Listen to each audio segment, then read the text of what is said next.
శుక్లాంబరధరం విష్ణుం శశివర్ణం చతుర్భుజం ప్రసన్నవదనం ధ్యాయేత్ సర్వవిఘ్నోపశాంతయే. గురుర్బ్రహ్మా గురుర్విష్ణుః గురుర్దేవో మహేశ్వరః గురుః సాక్షాత్ పరం బ్రహ్మ తస్మై శ్రీగురవై నమః. వ్యాసాయ విష్ణురూపాయ వ్యాసరూపాయ విష్ణవే నమో వై బ్రహ్మనిధయే వాసిష్ఠాయ నమో నమః. కూజంతం రామ రామేతి మధురం మధురాక్షరం ఆరుహ్య కవితాశాఖాం వందే వాల్మీకికోకిలం. శృతిస్మృతిపురాణానాం ఆలయం కరుణాలయం నమామి భగవత్పాదశంకరం లోకశంకరం. వాగర్ధావివ సంపృక్తౌ వాగర్ధప్రతిపత్తయే జగతః పితరౌ వందే పార్వతీ పరమేశ్వరౌ. సూక్తిం సమగ్రయతున స్వయమేవ లక్ష్మీః శ్రీరంగరాజమహిషీ మధురైఃకటాక్షైః.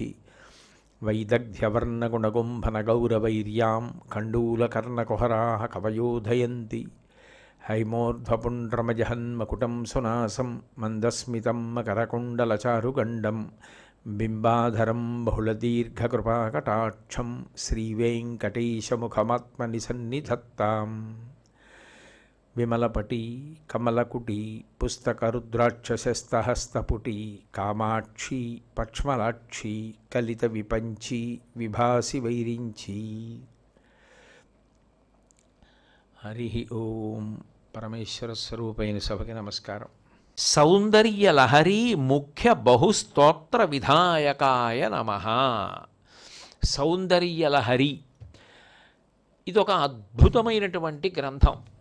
ఈ సౌందర్య లహరి మాత్రమే కాదు, అటువంటి ముఖ్యమైన బహుస్తోత్రములను చేసినటువంటి వారు. అమ్మవారి మీద శంకరాచార్యుల వారు ఎన్నో స్తోత్రాలు చేశారు, అన్నపూర్ణాష్టకం దగ్గర నుంచి. శంకరాచార్యుల వారి వాంగ్మయం అనేటప్పటికీ ప్రధానంగా జ్ఞాపకం వచ్చేవి రెండు. ఒకటి సౌందర్య లహరి, రెండు భజగోవిందం. భజగోవిందం సామాన్యుణ్ణి కూడా తాకుతుంది, అంత తేలికగా హృదయాల్లోకి చొచ్చుకుపోయేటట్టు ఇచ్చారు. నిజానికి దాని పేరు మోహముద్గరం. కానీ మొదటి శ్లోకంలో భజగోవిందం భజగోవిందం గోవిందం భజ మూఢమతే అంటూ ఆ భజగోవిందం అని ఆయన వాడిన మకుటాన్ని దృష్టిలో పెట్టుకుని అది భజగోవిందంగానే లోకంలో ప్రఖ్యాతి పొందింది. అటువంటి భజగోవిందం సౌందర్యలహరి రెండు శంకరాచార్యుల వారి వాంగ్మయంలో చాలా చాలా గొప్పవి. అమ్మవారి మీద వాంగ్మయం ఇచ్చినటువంటి మహాపురుషులు చాలామంది ఉన్నారు. అందులో కాళిదాస మహాకవి రెండిటిని ఇచ్చాడు, శ్యామలాదండకం, నవరత్నమాల. ఈ రెండే అంత గొప్ప స్తోత్రాలు అమ్మవారి మీద. అందులో కాళిదాస మహాకవే అంటాడు, నవరత్నమాల్యమేతద్రచితం ఎప్పటితి భక్తియుక్తః సభవేత్ వాగీశ్వర సాక్షాత్ ఇది మాతంగ కనకాభరణం అంటాడు. ఈ నవరత్నమాల ప్రతిరోజు ఎవరు చదువుకుంటున్నారో వారు వాగీశ్వరులు అవుతారు అన్నారు. అంటే అంత శక్తిని, అమ్మవారి వైభవాన్ని నిక్షేపించారు స్తోత్రంలో కాళిదాస మహాకవి. అట్లాగే మూకశంకరులు 500 శ్లోకాలతో మూక పంచశతినిచ్చారు. అదేవిధంగా దుర్వాసో మహర్షి ఆర్యా ద్విశతినిచ్చారు. శంకర భగవత్పాదులు సౌందర్య లహరినిచ్చారు. శంకరాచార్యుల వారు సౌందర్య లహరి రచించినప్పుడు శిఖరిణీ వృత్తంలో రచించారు. అసలు ఆ వృత్తం పేరే శిఖరిణి. శిఖరిణి అంటే ఎత్తైన పర్వత శిఖరము అని.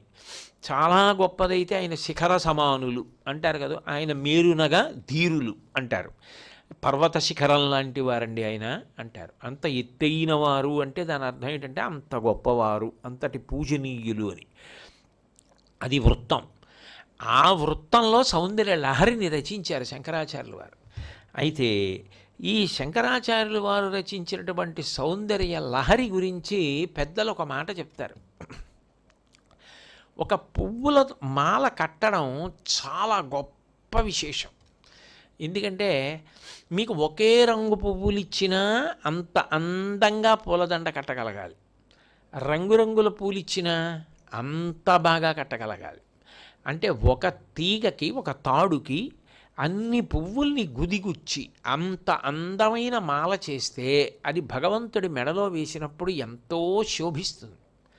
అయితే పుష్పమాల మెడలో వేసుకున్నప్పుడు కానీ భగవంతుడికి అలంకరించినప్పుడు కానీ ముక్కుకి చాలా సంతోషకారణంగా ఉంటుంది, చూసే వాళ్ళకి కంటికి సంతోషంగా ఉంటుంది. కానీ దానికి కాలంలో తొందరగా వడిలిపోయే అవకాశం ఉంది. పొద్దున్న వేసిన మాల సాయంకాలానికే వడిలిపోవచ్చు. ఇటువంటి ఋతువుల్లో అయితే, రోహిణీ కార్తీ గ్రీష్మ ఋతువు అటువంటి ఋతువుల్లో అయితే వేసిన మాల ఒక గంటకే వడిలిపోవచ్చు.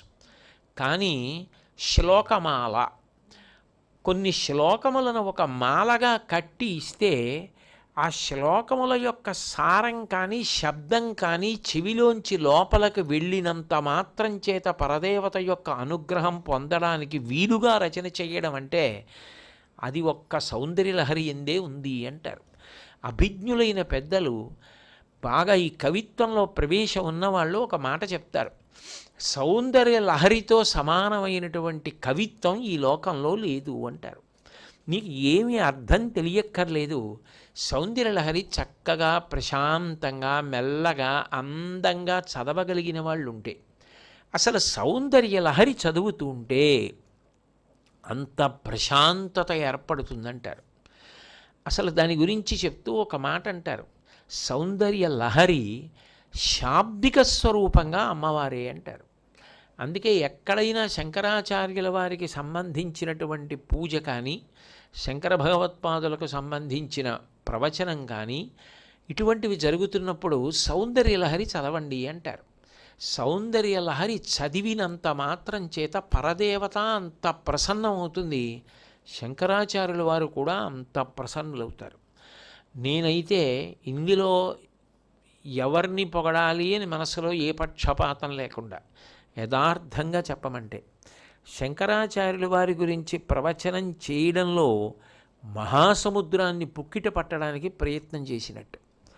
దాని యందు అనేక దోషాలు వచ్చే అవకాశం ఉంటుంది, అందులో నా వంటి అల్పపాండిత్యం ఉన్నవాడికి.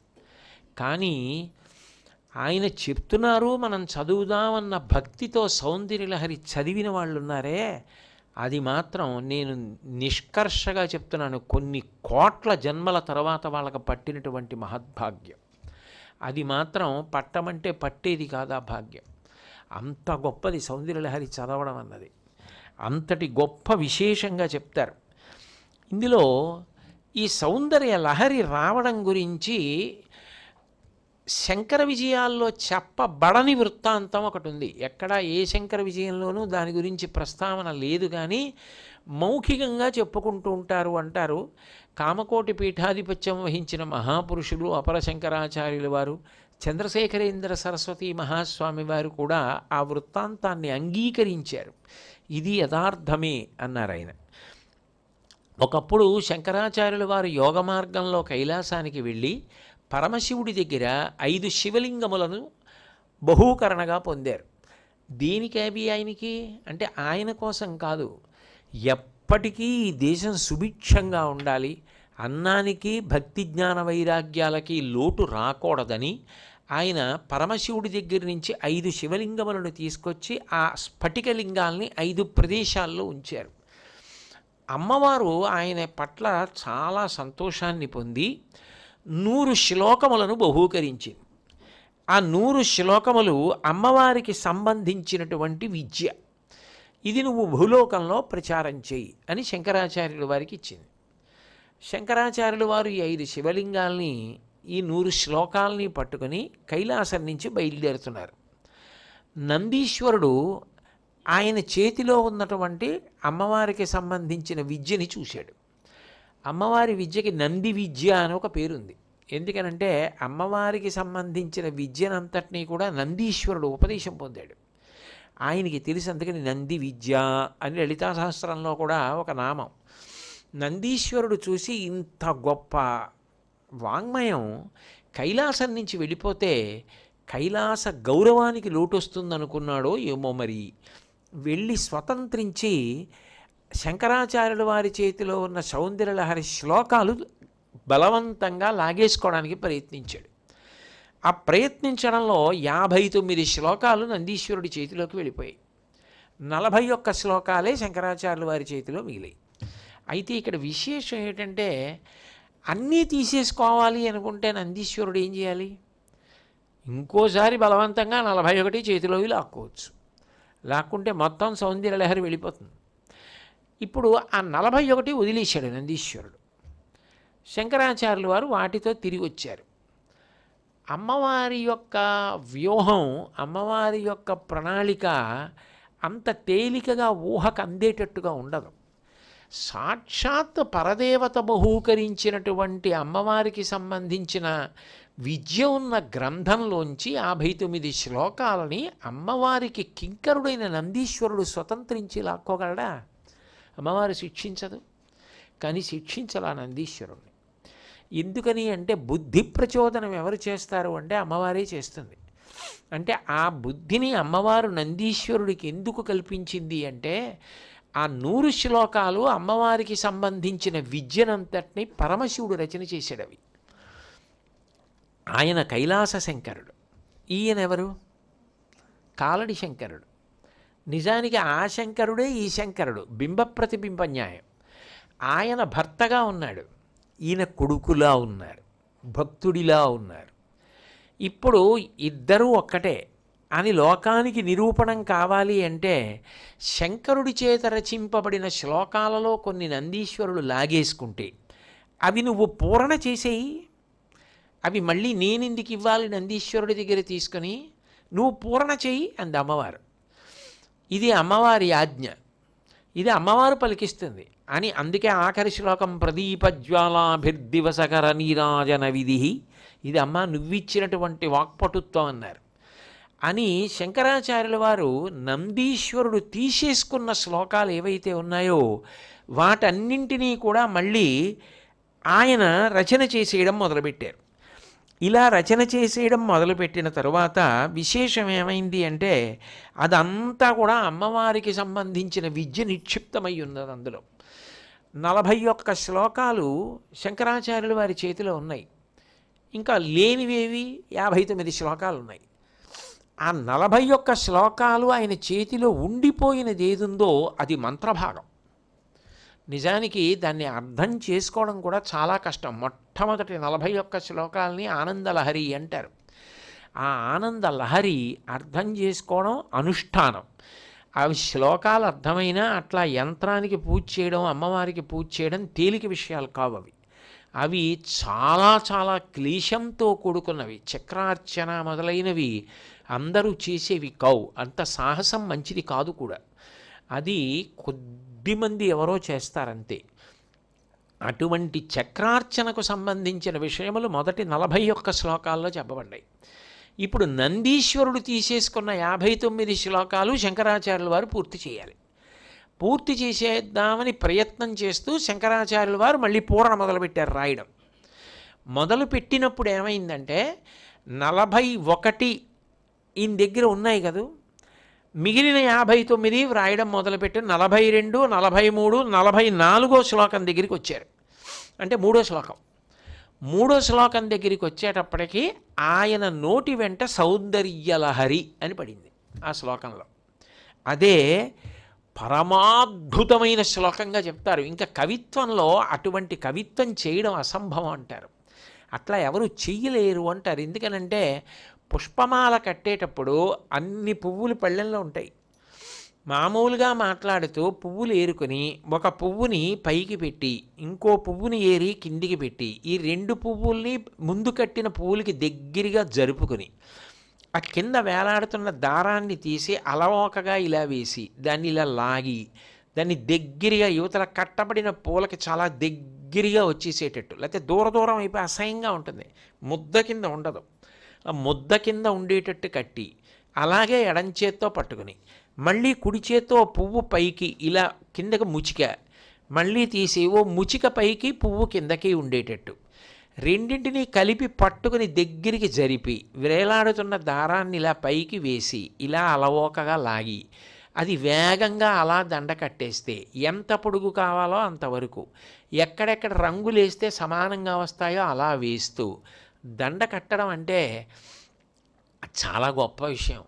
అసలు ఆ దండ కట్టడం చూస్తేనే అంత అందంగా ఉంటుంది. అందులో కనకాంబరాలు లాంటివి కడుతుంటే, మల్లెపూలు లాంటివి జాజులు కడుతుంటే మరీ అందంగా ఉంటుంది. ఎందుకంటే ఆ చిన్న ముచికలు పట్టుకుని అలా దండ కట్టడం అన్నది అదొక గొప్ప సొబగు. అందుకే నాకు దండలు కట్టే ప్రావీణ్యం ఉన్న వాళ్ళంటే ఒక ప్రత్యేకమైన అభిమానం. ఎందుకనంటే అది చాలా గొప్ప విద్య కదా, 64 కళల్లో ఒకటది. అది వీళ్ళకి వచ్చింది అంటే వీళ్ళకి ఎక్కడో ఏదో సరస్వతి అనుగ్రహం ఉంది, లేకుండా అలా దండ కట్టడం రాదు కదా అనిపిస్తూ ఉంటుంది. కాబట్టి ఆ పూలతో దండ కట్టడం ఎంత గొప్పగా ఉంటుందో, అనితర సాధ్యమైన భావాన్ని 4 పాదాల్లోకి తీసుకొచ్చేటప్పుడు అక్షరాల్ని పదములుగా కూర్చడం అలా ఉంటుంది. అందుకే ఇక సౌందర్యలహరి లాంటి రచన లేదు అంటారు. అందున కొన్ని శ్లోకాలు మీరు తెలిసి కానీ తెలియక కానీ మీరు చదివారనుకోండి, అది విన్నారనుకోండి, మీకు అర్థమైందా అర్థం అవ్వలేదా వదిలేయండి, విశేషమైనటువంటి అనుగ్రహం ప్రసరిస్తుంది. ఎందుకనంటే మంత్రం అనుకోండి, దానికి ఏమవుతుందంటే కొంత ఉపాసనా బలం, దానికి ఒక ఉపదేశం, దానికి కొన్ని నియమాలు ఇవన్నీ ఉంటాయి. అది శ్లోక రూపమంత్రం అనుకోండి, అది మీకు మంత్రముగా ఉండదు, కానీ మంత్రశక్తే ఉంటుంది అందులో. సౌందర్యలహరి ఆ కోవకి చెందింది, అది పరమక్షేమకరం. సౌందర్యలహరి శ్లోకం చదువుతుంటే మంత్రాన్ని చదువుతున్నట్టు, కానీ సౌందర్యలహరి శ్లోకం చదువుతుంటే వింటున్న వాళ్ళకు కూడా అంత హాయిగా, అంత ప్రసన్నంగా, అంత పరమశాంతిగా ఉంటుంది. అందులో కొంచెం ప్రవేశం ఉందనుకోండి ఆ శ్లోకాల గురించి, ఇంకా ఆనందం అనుభవించేస్తారు. అది శంకరాచార్యుల వారి గొప్పతనం ఏమిటంటే, ఆ సౌందర్య లహరి చేసేటప్పుడు ఆయన అక్షరాలతో చిత్తరువులు గీశారు, బొమ్మలు గీశారు. అది నిజానికి మీరు ఆ శ్లోకం చదువుకుంటూ ఆ బొమ్మని దర్శనం చేస్తారు, అప్పుడు ఇక్కడే అమ్మవారు దర్శనం అవుతుంది. అట్లా అద్భుతమైనటువంటి రచన చేశారు.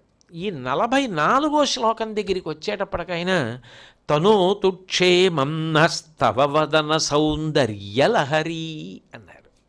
అక్కడ వేశారు ఆ మాట. సౌందర్యలహరి అని ఆయన పేరు పెట్టలేదు. తనోతు క్షేమం నహ, నహ అంటే మాకు క్షేమమును కటాక్షించుగాక. ఏది?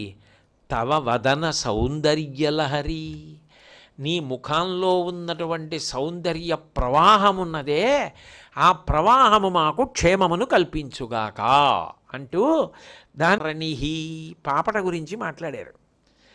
సాధారణంగా పాపట మొదట్లో సింధూరం బొట్టు పెట్టుకుంటారు. సువాసిని లక్ష్మీస్థానం అది లక్ష్మీదేవి యొక్క 5 నివాస స్థానాల్లో పాపట ప్రారంభ స్థానం అది. కానీ అమ్మవారి గొప్పతనం ఏమిటంటే, ఆవిడ పాపట ప్రారంభ స్థానంలో కాదుట కుంకం పెట్టుకునేది. ఆవిడ సీమంత సరణిహి, ఇక్కడ బ్రహ్మస్థానం వరకు, బ్రహ్మరంధ్రం వరకు ఉండేటటువంటి పాపట వరకు కూడా ఆ కుంకాన్ని అక్కడ వరకు తీర్చుకుంటుందిట. అది బాలార్క కిరణం, బాలసూర్యుడి యొక్క కిరణంలా ఉంటుంది ఎర్రగా. బహుశః ఇక అట్లా శ్లోకాన్ని ఎవరూ రచించరు. బహుశః ఏమి, పెద్దలది సత్యమే అంటారు. సౌందర్య లహరికి ముందు రచించిన వాళ్ళు లేరు, సౌందర్య లహరిలా ఇప్పటి వరకు రచన చేసిన వాళ్ళు లేరు. అంటే ఒక శ్లోకం అలా వ్రాసిన వాళ్ళు లేరంటారు. ఆయన 59 శ్లోకాలు చేశారు అలా. అంటే పరదేవత బహుశః ఏమనుండి ఉంటుందంటే, శంకరా నువ్వే శంకరుడు అని నిరూపించుకున్నావు. ఆయన వ్రాశారు, అది నువ్వు రాశావు. ఎందుకంటే మీరిద్దరుగా ఉన్నారు. అది ఎలా ఉంటుంది అంటే, ఒక మహారాజు ఒక దిక్కుకి వెళ్ళి శత్రువుల మీద యుద్ధం చేస్తున్నాడు. రెండో దిక్కు నుంచి శత్రువులు వచ్చి కోట మీద పడ్డారు. అప్పుడు ఈ మహారాణి చూసి, మీ నాన్నగారే రావాలేంట్రా, నువ్వు ఉన్నావు కదా, నువ్వు వెళ్ళి వాళ్ళ మీద యుద్ధం చేసి గెలింది. అప్పుడు యువరాజు వెళ్ళి వాళ్ళ మీద యుద్ధం చేసి గెలిచాడు. భర్తగారు వచ్చే లోపల యువరాజుని పిలిచి యుద్ధానికి పంపి కోట సంరక్షించుకున్న మహారాణిలాగా ఆవిడ శంకరుడు చేసినటువంటి సౌందర్యలహరిని కొంత నందీశ్వరుడు తీసేసేటట్టుగా చేసి శంకరాచార్యుల వారి చేత పూర్ణ చేయించేసింది. అంటే కైలాస శంకరుడు, కాలడి శంకరుడు 2 కారు. శిఖరిణి వృత్తంలో రాశారు, ఇక సాహిత్యంలో, సంస్కృతంలో ఇక అటువంటి గ్రంథం లేదు. అసలు ఈ భూమి పుట్టినప్పటి నుంచి, ఇది పెద్దలు చెప్పిన మాట, నేను చెప్పట్లేదు, ఈ భూమి ఎప్పుడు పుట్టిందో అప్పటి నుంచి వచ్చిన వాంగ్మయంలో సౌందర్య లహరి లాంటి రచన లేదు. ఆ తర్వాత ఇక రాలేదు, వస్తుందన్న నమ్మకం లేదు. మళ్ళీ శంకరాచార్యుల వారి అవతారం వస్తే చెయ్యాలేమో అంతే. అంటే అసలు ఎటువంటి శ్లోకాలు ఇచ్చారో చూడండి. ఆ శ్లోకాలు చదవడం, ఆ శ్లోకాలు వినడం చాలు. ఆ శ్లోకం చదువుతుంటే శాబ్దిక శక్తిగా అమ్మవారే వస్తుంది అంటారు. శంకరాచార్యుల వారు బహుప్రసన్నులైపోతారు ఆ శ్లోకాలు వినపడుతుంటే అంటారు. అంత గొప్ప రచన. అందులో ఆయన ఈ 44వ శ్లోకంలో తనోతు క్షేమన్నస్తవ వదన సౌందర్యలహరి పరివాహ స్తోత్ర సరణిరివ సీమంత సరణి వహంతి సింధూరం ప్రబలకబరీ భారతిమిరః దిశాం వృందై బందీకృత నవీనార్క కిరణం అని వర్ణించారు. అమ్మో, అసలు ఆ కవిత్వం ఏమిటో, ఆ ఊహ ఏమిటో ఎవరికి అందదు. ఎప్పటి నుంచో చీకటికి కోరికట. ఈ సూర్యుడు వచ్చి మమ్మల్ని ఓడించేస్తున్నాడు, ఆయన వచ్చేప్పటికి మేము లేకుండా పోతాం, సూర్యుడిని పట్టుకోవాలని, సూర్యుడిని పట్టుకుని ఓడించాలి, మా చీకట్లతో కప్పేయాలి అయిందని. గెలిచింది ఉందా? ఎప్పుడూ గెలవలేదు. అందుకని అనుకున్నైట మనం సూర్యుడిని ఎలాగో గెలవలేం, బాలసూర్యుడిని పట్టేద్దాం అనుకున్నైట. బాలసూర్యుడు అయితే ఇంకా అప్పుడే ఉదయించిన బింబం కదా, పట్టేద్దాం, అప్పటికి మనం బలంగా ఉంటాం, ఆయన ఇంకా బలహీనంగా ఉంటాడు, అప్పుడప్పుడే ఉదయిస్తాం, ఆయన్ని పట్టేద్దాం అందరం కలిసి రేపు అనుకున్నైట. అనుకుంటే 2 పక్కల కాపు కాసేయట తూర్పు పర్వతానికి. ఆయన దాని మించి రావాలి కదా, అంటే మొదటి కిరణం పడిందిట. ఆ మొదటి కిరణం పడితే ఎలా ఉంటుంది? ఎర్రగా ఉంటుంది.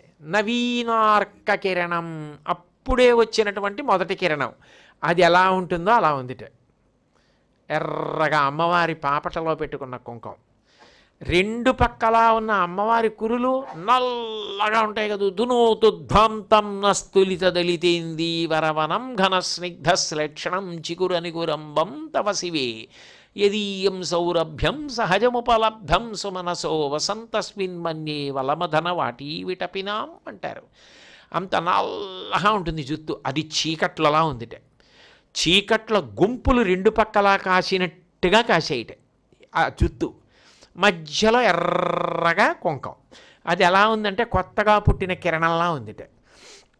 దాన్ని పట్టేద్దామని 2 పక్కలా పట్టుకున్నటువంటి చీకట్ల గుంపుల్లా అమ్మవారి జుత్తు ఉందిట. పట్టగలవా ఎప్పటికైనా? అందుకని అది అలాగే ఉంటుంది. ఆ ఎర్రటి దారి సీమంత సరణి అలాగే ఉంటుంది. ఆ దారి ఎక్కడిదిట? అది ఎలా ఎందుకు వచ్చిందిట పాపట తెల్లగా? అంటే అమ్మవారి యొక్క ముఖంలో ఉన్న దీప్తి పైకి లేచి నదీ ప్రవాహం కాలవలోంచి ఎలా వెడుతుందో అలా అలా కాలవలా వెళ్ళిందిట ఇలాగా. అది అమ్మా మాకు క్షేమాన్ని ఇస్తుంది. నహ చదివిన వాళ్ళకే కాదు, విన్న వాళ్ళందరికీ క్షేమం. అది పైగా అమ్మవారి యొక్క సింధూరం, అమ్మవారి పాపటలో పెట్టుకున్న సింధూరం, అది లక్ష్మీస్థానం. అది పొద్దున్న ఒక్కసారి ఆ శ్లోకం వినబడిన, ఆ శ్లోకం చదివినా చాలు, అంత గొప్ప శ్లోకం అది. ఆ శ్లోకంలో వాడారు ఈ మాట సౌందర్యలహరి అని. అందుకని శంకరాచార్యుల వారు అంత గొప్ప శ్లోకంలో మొదటి పాదంలో చిట్ట చివర వాడారు కాబట్టి ఆ శ్లోకం వచ్చిన ఆనందలహరికి కలిపి సౌందర్యలహరి అని పేరు వచ్చేసింది. అంటే అసలు ఎంత గొప్ప విశేషం అది. ఆయన ఆ శ్లోకంలో వాడిన పేరు అంతటికీ అట్లాగే వచ్చేసింది. అయితే 41 శ్లోకాలు ఉన్నాయి కదా, అందులో 8వ శ్లోకంలో మీరు పరిశీలిస్తే కతిచన చిదానందలహరి అని కనపడుతుంది. ఆనందలహరి, చిత్ ఆనందలహరి, అది ఆనందలహరి, ఇది సౌందర్యలహరి. కానీ ఈ సౌందర్యలహరి ఆ ఆనందలహరిని కప్పేసింది. కప్పేసి మొత్తం గ్రంథం సౌందర్యలహరి అయిపోయింది. ఏమిటా సౌందర్యం? అమ్మవారి ప్రేమ, అమ్మవారి యొక్క కాచిదరుణ, అమ్మవారి యొక్క అరుణ కరుణ, ఆవిడ యొక్క ఎరుపు ఆవిడ కారుణ్యం. ఏమి శ్లోకాలు, ఏమి అద్భుతమో! అంత గొప్పదైనటువంటి సౌందర్యలహరిని ఇచ్చారు. ఆయన తీసుకొచ్చినప్పుడు దాన్ని అంబికా స్తవసారం అన్న పేరుతో ఉందిట. శంకర భగవత్పాదులు చేసినటువంటి 3వ శ్లోకంలో వాడిన మాట వల్ల అదంతా కూడా సౌందర్యలహరి అయిపోయింది. అంతేకాదు పెద్దలు ఒక మాట చెప్తారు, సర్వసాధారణంగా లోకంలో ఏదైనా ఒకటి చదివితే ఒక ప్రయోజనం కలుగుతూ ఉంటుంది, లేదా ఒక 5-6 ప్రయోజనాలు 10 ప్రయోజనాలు కలుగుతాయి. ఇక ఈ ప్రయోజనము దీని వలన మాత్రం కలగలేదని చెప్పడానికి వీలు లేకుండా అన్ని ప్రయోజనములను కల్పించగలిగినది సౌందర్యలహరి. 100 శ్లోకాల సౌందర్యలహరిని చదివారనుకోండి, ఆ రోజు అంత ప్రయోజన సిద్ధి కలిగిపోతుంది. సౌందర్యలహరి చదవడం అంత గొప్పది, వినడం అంత గొప్పది. ఆ శాబ్దిక శక్తి పట్టిందనుకోండి ఒక ప్రాంగణాన్ని, ఆ ప్రాంగణం అంత శక్తివంతం అవుతుంది. అసలు నిజానికి దాని వైభవం తెలిసి ఉంటే ఒకళ్ళు చదవడం కాదు, శ్రద్ధగా అందరూ ముందొచ్చి వాళ్ళతో కంఠం కలిపి అందరూ చదువుతారు. ఇది గొప్ప అవకాశం. కూర్చోడానికి కాదు, మనం కూడా చదవచ్చు. కనీసం పుస్తకం పట్టుకుని చదవడం మొదలెడితే ఇంతకన్నా అవకాశం ఉండదు కదూ. మనకు ఆ శ్లోకం చదవడం వస్తుందని అవకాశంగా తీసుకుని చదువుకోవాలి. అంతేగాని వాళ్ళు చదువుతారు మనం కూర్చుందామంటే అది పరిపూర్ణంగా అవకాశాన్ని వినియోగించుకున్నట్లు కాదు. మళ్ళీ ఎప్పుడు వస్తుంది అలాగా? చదవడం బాగా వచ్చిన వాళ్ళు ఎప్పుడు చదువుతారు, విని నేర్చుకోవడం ఎప్పుడు నేర్చుకుంటారు? కాబట్టి నేర్చుకోవాలి అన్న కుతూహలం ఉంటే ఇంత గొప్ప విషయం, ఒక్క శ్లోకం బాగా నేర్చుకుందాం అనుకుంటే అట్లా అన్ని శ్లోకాలు బాగా చదివేవాళ్ళు చదువుతున్నప్పుడు అదొక మహత్తరమైనటువంటి అవకాశం. కాబట్టి సౌందర్యలహరి అంత గొప్పది. సౌందర్యలహరి వలన ఎంత శక్తో మళ్ళీ సంగ్రహంగా చెప్పినప్పుడు సుబ్రహ్మణ్య భుజంగం అంత గొప్పదని చెప్తారు పెద్దలు. అది కూడా శంకరాచార్యులు వారు చేసిన దాంట్లో అంత గొప్ప స్తుతి పాఠం అంటారు సుబ్రహ్మణ్య భుజంగం. సౌందర్య లహరి ఇక దానితో పోల్చడం మాత్రం సాధ్యం కాదు. వాంగ్మయంలో ఇక సౌందర్యలహరి సౌందర్యలహరే అంత గొప్పది. అటువంటి సౌందర్యలహరి ముఖ్య బహుస్తోత్ర విధాయకాయ నమః. సమయం అన్నది ఒకటి ఉంది కదూ, అందుకని దాన్ని దృష్టిలో పెట్టుకుని ఎక్కడొక్కడ నామాన్ని పూర్తి చేస్తూ ఉండాలి. కాబట్టి అట్లా పరదేవతకు సంబంధించిన సౌందర్యలహరి మొదలైన అద్భుతమైన స్తోత్రములను ఇచ్చినవారు శంకర భగవత్పాదులు. మంగళాశాసనపరై మదాచార్య పురోగమై సర్వైశ్చ పూర్వైరాచార్యై సత్కృతాయాస్తు మంగళం. మంగళం కోసలేంద్రాయ మహనీయ గుణాత్మనే చక్రవర్తి తనూజాయ సర్వభౌమాయ మంగళం. ఉమాకాంతాయ కాంతాయ కామితార్థప్రదాయినే శ్రీగిరీశాయ దేవాయ మలినాథాయ మంగళం. సర్వం శ్రీ ఉమామహేశ్వర పరబ్రహ్మార్పణమస్తు. స్వస్తి.